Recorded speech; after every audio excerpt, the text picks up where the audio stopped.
Hi everyone and welcome back to my final morning report analysis video with me, Rich Market Analyst at Hantec Markets on Thursday 26th of April. We're going to look at gold, which I spoke yesterday about the importance of 1321. It sort of got breached intraday, hit a low of 1318.50, but then sort of rallied a little bit into the close, and you didn't get a closing breakdown of 1321. So you've got that support arguably still intact, and it's interesting that the market is sort of still looking a little bit corrective near term, and you can sort of say that with the fact that the market has been falling for the past week or so. Momentum indicators just drifting away, but not in a decisive negative fashion. Around 40 is where the lows have tended to come in, and for now we're still above 40 on the RSI. MACD lines are sort of reflective of the near-term move lower, but not decisively negative.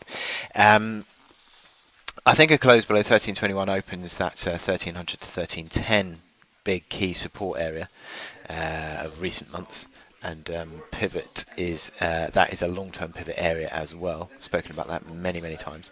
But this is not a chart that's filling me with too much concern at the moment, certainly considering the fact that euro-dollar is sort of already breaking its equivalent support of that 1300 level. And gold has not really done it yet. So there is a degree still of sort of neutrality to this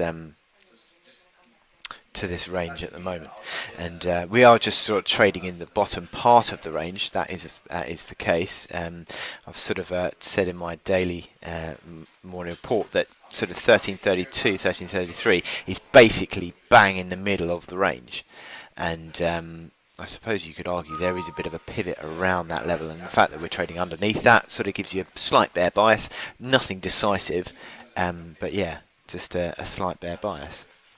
You've got that in the hourly chart, where not a massively negative configuration on the momentum indicators. Yes, again, a slight bear bias or negative bias to the near-term outlook, but nothing really hugely negative.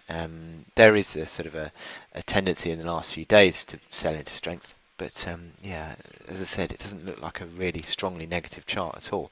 So still seeing this as a range play, dropping towards possibly the bottom of the range, but still a range play nonetheless. So I wish you good luck in your trading today, and I'll speak to you again tomorrow.